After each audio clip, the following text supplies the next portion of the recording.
السلام عليكم ورحمة الله وبركاته متابعين الكرام. بالنسبة للذي طلبوا كوي بدلة دوام بنطلون كسرات وقميص الدوام.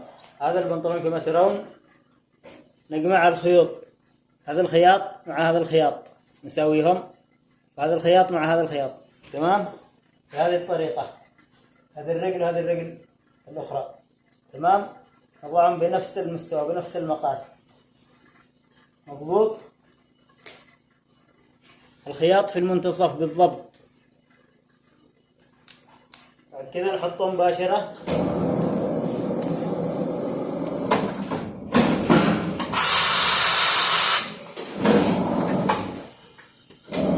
هذا كوي بنطلون كسرات الدوام.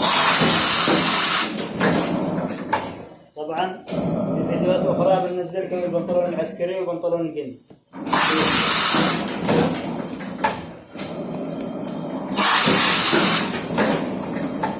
وهكذا أصبح البنطلون كسرات أمامية وخلفية. طبعا في المكبس تنكوي الجهتين بنفس الوقت. لمن أراد تأكد يمكنه أن يرون الجهة الأخرى، تمام؟ هذا كما ترون جاهزا. الآن ننتقل إلى كوي القميص.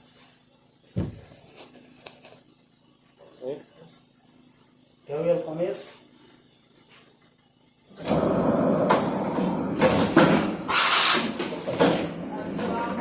عليكم السلام. نبدأ بالرقبة.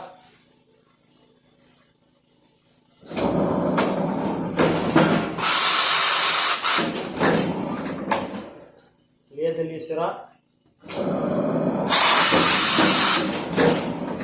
مع الكتف، تمام؟ اليد اليمنى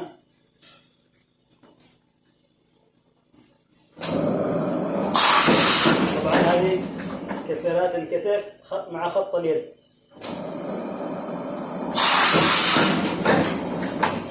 تمام؟ بعد كده ناخذ الجانب الايمن،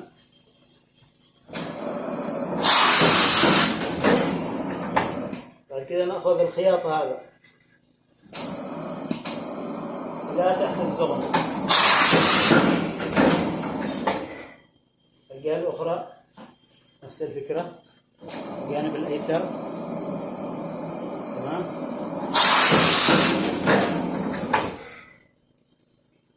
الطرف، وكذا تبقى لدينا الظهر فقط. نمد الظهر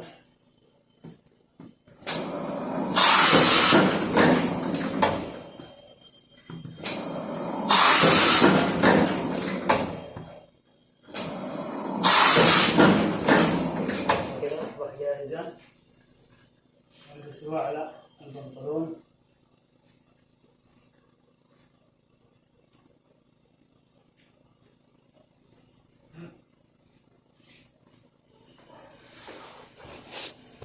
وهكذا كما ترون صار معنا بدلة دوام، هذا البنطلون وهذا القميص.